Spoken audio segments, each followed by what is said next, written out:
If you like the passion and the excitement of high school football, then you're in the right place. Strap yourselves in, because here comes the most comprehensive gridiron coverage in the Carolinas. You're watching Chris Hughes and the CarolinaPreps team on the CP Daily Download. All right, guys, Chris Hughes again, CarolinaPreps, and as always, delighted when I can have an opportunity to work with a good friend and really one of the best in the state of North Carolina, one of our great correspondents for the CarolinaPreps team, Mr. Alex Bass. Alex, first, welcome here to the program, and we had an opportunity to spend some time with the NCHSAA administration on the press conference following their spring board of directors meeting. So first and foremost, thanks for coming. And what's your big takeaway from today's meeting? First and foremost, always a privilege to be in the company of Mr. Chris Hughes, one of the leading journalists in all of North Carolina high school athletics, and most of all, a very good friend of mine. So always good to see you. Thank you. Thank you. Yes, always good to see you, and I hope the family is well. And I know that you are providing exemplary leadership in all that you do as a husband, as a father, as a sports journalist, always and particularly in these trying times. So yes, it was a good opportunity to join with our friends throughout the state at the North Carolina High School Athletic Association and fellow high school sports journalists, all of whom have been through many, many years. And I think all of us, there were over 50 of us who were on this afternoon's Zoom call, and not a single one of us ever has seen anything the likes of this. So in our unity, there is really familiarity in unfamiliarity in these circumstances. You know, you would think that normally someone would have a perspective on this, but truly, we do not. These are so unprecedented times that the tenor of everything that was said and heard during this meeting reflects the unpredictability, uncertainty, and really, we don't know about these times. Correct. It's certainly understandable that much of what Commissioner Q. Tucker and President Brad Craddock said, we don't know. And we really don't. And there is no reason to engage in meaningless conjecture when we don't know when we're going to get to phase 1, phase 2, phase 3. I thought Commissioner Tucker's analysis of, we're talking about high school football, high school sports resuming, that's a phase 3. We're not even at phase 1. So no need to conjecture about any of that. But so that's how unprecedented all this is. It really is. And, you know, earlier in the week, I had an opportunity to be on another interview session with Q Tucker with Langston Wirtz. And, Yes. and, you know, Q kind of mentioned in that, you know, they've been in reactive mode for so long, and they're just now starting to get to where they can plan for some things that may or may not happen. But she still emphasized, and she even emphasized it today, that they have literally no control over what's going to happen. Absolutely. You know, None. summer Zero. workouts, you know, season starting on time. Everything right now seems to be still 100% dictated by the governor's office, his administration, and the Health and Human Services, all of those officials. That's very true. And I like the spirit of proactivity that Commissioner Tucker is promoting right now, as she does always. And I'd like to add to that we talk about all that is not within our control. There are a lot of things that are within our control right now. What is within our control in high school athletics is we can continue to set a good example and encourage our student athletes to focus first and foremost on their studies at this time. That is within our control. We're in a situation right now where there's no reason for it taking a pandemic or anything of the sort to reinforce, reaffirm, whatever may have you, that these young people are students first and foremost. It is totally within our control to foster environments in which our young people pursue their academic responsibilities first and foremost, whether it be in a traditional classroom with brick and mortar, whether it be in virtual and online environments. And that is within our control right now. So I'd like to throw that out there in terms of what we can do to be proactive in these times. What we also can do to be proactive is take advantage of this opportunity that we have, not only to look, I mean, obviously we have time to think and contemplate and plan for the future, but the announcement of the cancellation of spring sports provides an opportunity for LEAs or local education agencies, so superintendents, city county athletics directors, principals, school athletics directors, coaches everywhere can operate right now with the mindset that we are shut down for the 2019-20 academic year. So beginning and continuing in that spirit of proactivity, how do we collect things? How do we shut down the facility? How do we look ahead to what are we going to do to make sure everything is cleaned, disinfected? What are we going to do in terms of thinking ahead to what might be new norms for social distancing whenever we do come back? That is within our control right now.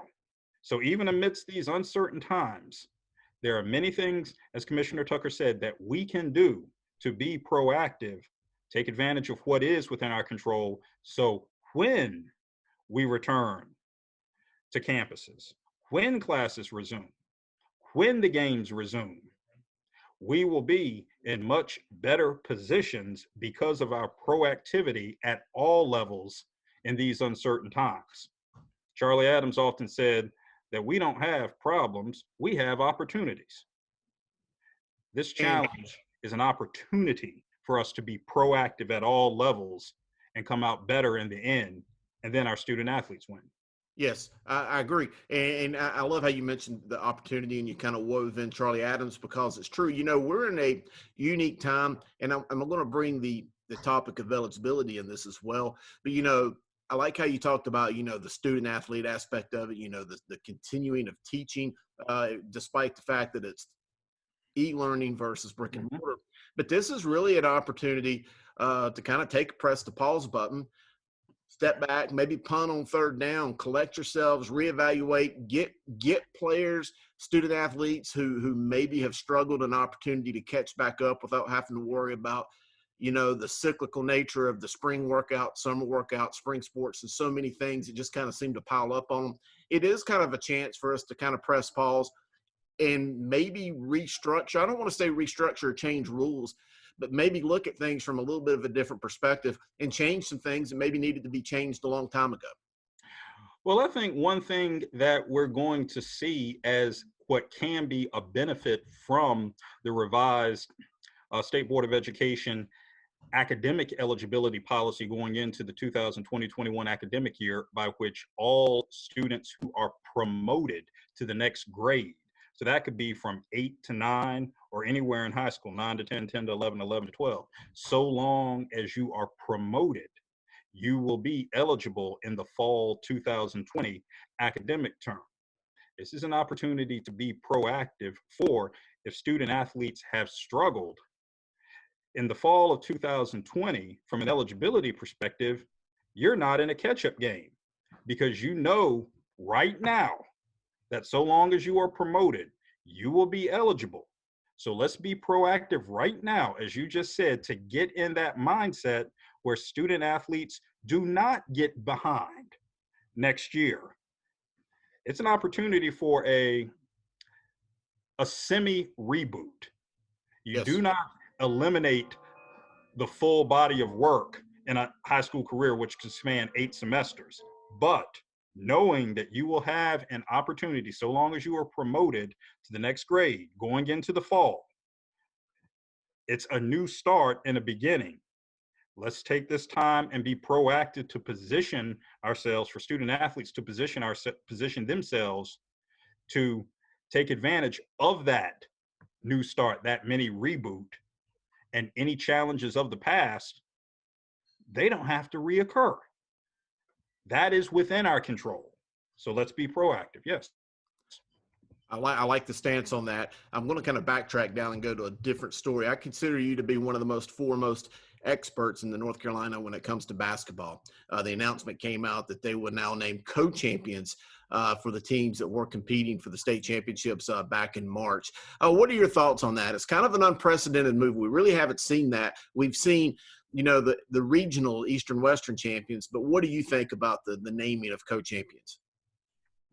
I think the naming of co-champions acknowledges the unprecedented circumstances that were beyond anyone's control, beyond the control of the NCHSAA Board of Directors, beyond the control of the NCHSAA staff, beyond the control of the State Board of Education, beyond the control of any of the 115 or so LEAs in this state, beyond the control of any city county athletics director, of any principal, particularly principals of the participating schools, athletics directors of the participating schools, coaches at the participating schools, and certainly the student athletes. This was so far beyond the control of all of those entities that a commitment, our shared commitment to celebrate student athletes and what they earned, an opportunity that they earned that was taken from them through the control, beyond control of anyone I just mentioned, which truly is unprecedented. And that was a fair compromise simply because it's not as though we could say, some people might say, well, there was a state championship game that wasn't played. Well, that's true. But when have we had these mitigating circumstances? Never. Never. If you get in a situation where, I'm just not going to put my team on a court to play. I don't want to deal with you. I don't want to play you. I don't like something. I think somebody did me wrong. That's another thing. None of that is in play in these circumstances right here. So that is the fairest, if you want to call it, compromise to recognize the efforts and the achievements of all of these student athletes. And then I think the other thing that you have to keep in mind, and this is also fair as well, that, and we spoke of this afternoon,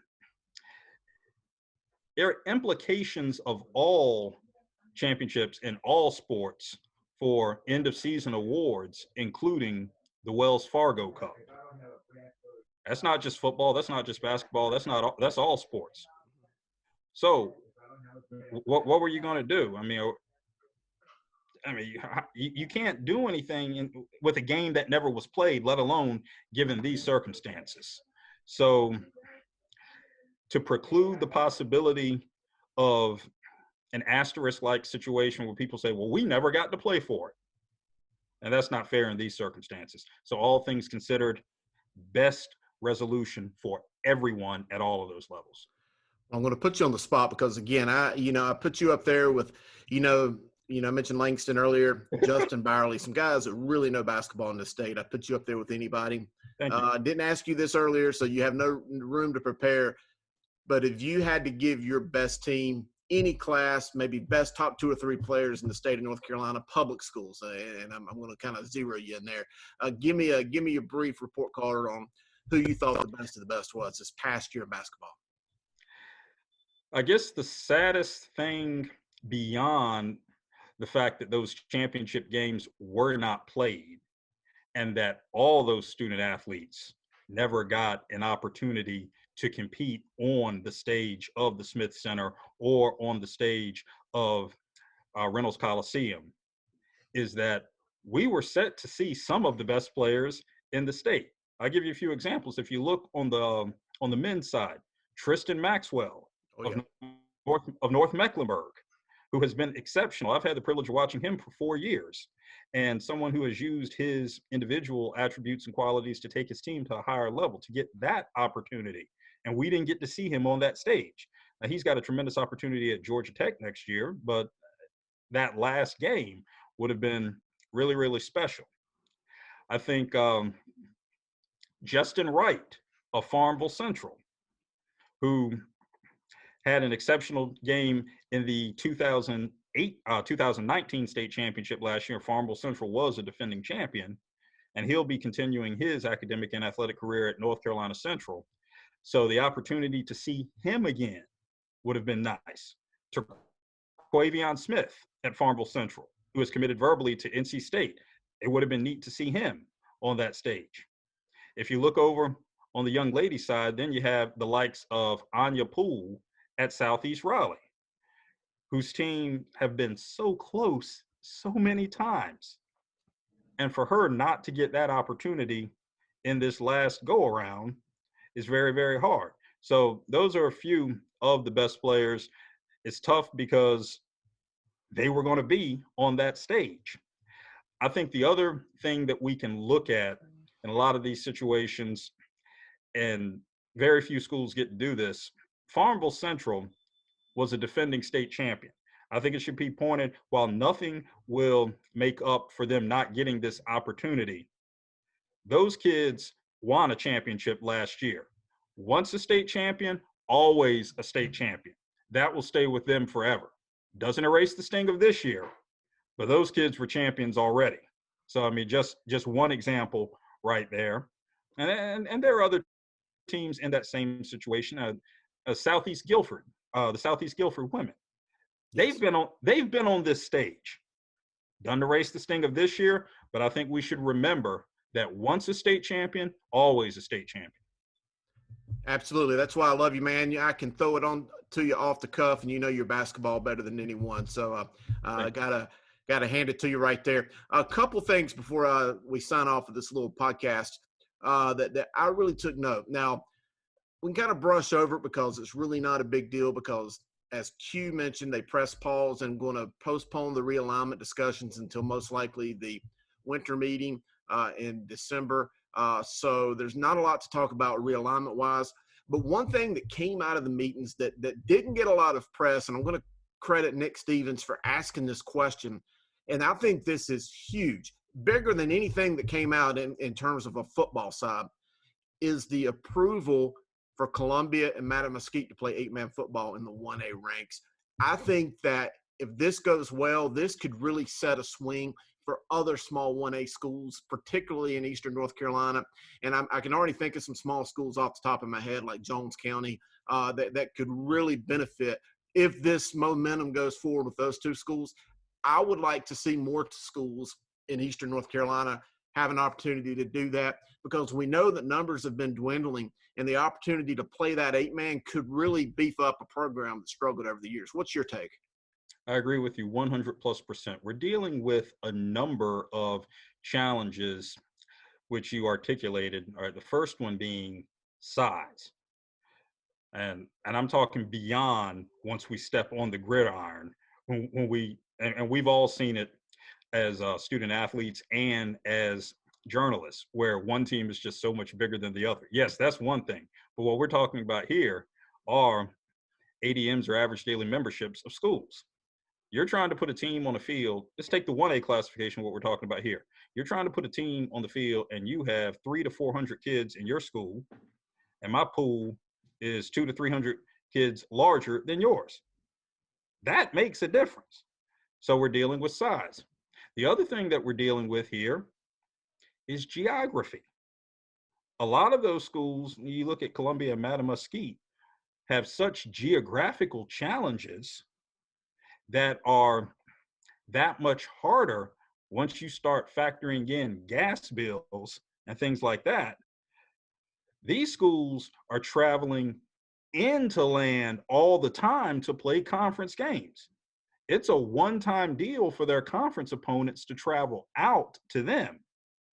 But if they're making those trips in all the time, just the gas burden alone, and you're making those trips and paying that kind of money when you don't have the numbers to be consistently competitive already, and then throw in a pandemic like this? No, that's a viable option for looking ahead, is something that can be a beacon of hope, particularly for 1A schools in the eastern part of the state. We can talk about there being too many football state championships champions as there is right now. And that's a discussion for another day. But the discussion right now is about an opportunity to not level a playing field, but create Yes. a commensurate playing field within already defined parameters for the sport. The 8-man game, which is played among North Carolina Independent Schools Athletic Association members, and Commissioner Tucker spoke of that. That's a model that can be applied for similarly sized NCHSAA schools that can be something to mitigate the challenges that we spoke of. Size of the school, geography, how those contribute travel, and then competition. So all four of those challenges, that's a viable option. Like I said, not to level a playing field, to create a viable, already in place framework, create that environment which can be conducive for effective successes on all four of those levels, like we just discussed. So that's something to look at. Yes, totally agree. And you know, the education-based athletics, that's the motto of the North Carolina High School Athletic Association. And of course, you know, we often get caught up into who's going to win this championship or who's going to do that. And we talk about the efforts on the playing field.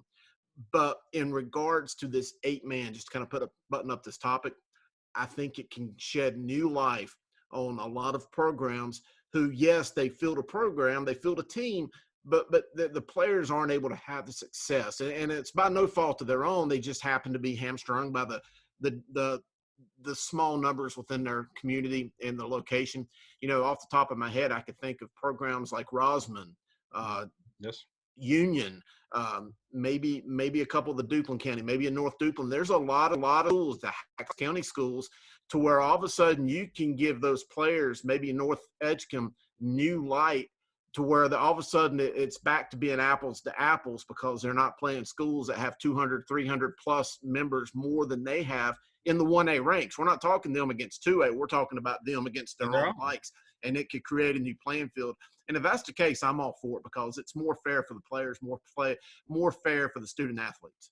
Absolutely. And this is about student athletes at the beginning, at the middle, and at the end of the process. And it's also about safety too. Yes. A lot of time talking about safety earlier today. What can we do to be safe in this pandemic? It doesn't take a pandemic to heighten our commitment to being safe. We want to be committed to being safe when that opportunity comes for us to return. Just as an example, when that opportunity comes for us to return in the fall, whenever, we hope it's August 1st, but whenever it happens, those early weeks are very, very hot. You take no chances. You take every precaution. You err on the side of caution. That's our commitment to safety. Yesterday, today, tomorrow, and forever. Pandemic or not. Adverse circumstances or not. No, we're going to be proactive in safety. And this opportunity to look at 8-man football, in addition to all the other challenges we just spoke about, is an opportunity to be proactive in fostering additional safety competition mechanisms within the sport, so as to enhance the total student athlete experience. So I'm all for it. Absolutely. Same here. We're going to put a button on wrap up this episode, but I do want to give you the last word. There was a few other topics that we really didn't dive into. Is there any pressing issue that was either discussed today, or just something on your mind that you think would be prevalent to get out today? I just think it's very important that everyone keep in mind, and Commissioner Tucker spoke about this as well, that the State Board of Education's policy concerning physicals for this upcoming year, a physical from the state of North Carolina, April 1st, 2019, will be valid through next school year. I want everyone to be reminded, as Commissioner Tucker spoke of this afternoon, that this was vetted thoroughly through the Sports Medicine Advisory Committee. There was a presentation made by doctors and people who want to look at, oh, you could have someone out there with a 2-year-old physical. This was vetted through the Sports Medicine Advisory Committee with certified, experienced medical professionals with education-based athletics perspectives. It was affirmed that a physical in and of itself can be appropriate for 2 years. It was affirmed that the requirement for pre-participation history to be updated each and every season still is in place. So anyone who had reservations seeing that first, oh, we got people with physicals without physicals for 2 years. This was vetted thoroughly. This is in light of these extraordinary circumstances. It's just an opportunity for us to remember that even in high school athletics, with 115 LEAs, local education agencies in the state, that we still do have socioeconomic stratifications, which can play roles in mitigating access to certain resources, which are made that much harder in times like these. You talk about leveling a playing field. This is a mechanism to level a playing field, a mechanism vetted thoroughly by medical community professionals. So you talk about leveling a playing field, let's keep that in mind. Let's just move forward knowing how it was vetted, and that that's something that can help mitigate any socioeconomic stratifications which already exist to create wholesome education-based athletics opportunities for, as Charlie Adams will remind us all the time, for the boys and girls of North Carolina. That's all of North Carolina. So I'm pleased by that.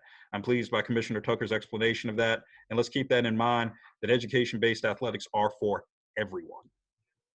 You're the best, Alex. I appreciate you joining us today. All you guys out there listening, if you like this content or anything else you do, please like the video at the bottom, share it with other people. We're trying to spread the good word of high school sports all across the state, really the Southeast and the country. But for my good friend Alex Bass, I'm Chris Hughes. We'll catch you next time here at Carolina Preps.